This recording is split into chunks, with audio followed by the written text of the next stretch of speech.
Weather Service in Raleigh has issued a severe thunderstorm warning for southeastern Forsyth County in central North Carolina, northeastern Davidson County in central North Carolina, northwestern Randolph County in central North Carolina, southwestern Guilford County in central North Carolina, until 6:15 p.m. Eastern Daylight Time. At 5:48 p.m. Eastern Daylight Time, a severe thunderstorm was located near Thomasville, or near High Point, moving east at 15 miles per hour.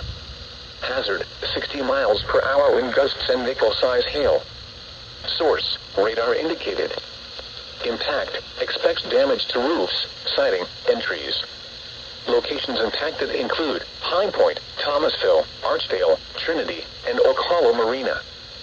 For your protection, move to an interior room on the lowest floor of a building. Repeating, a severe thunderstorm warning has been issued until 6:15 p.m. Eastern Daylight Time for the following county: Davidson, North Carolina,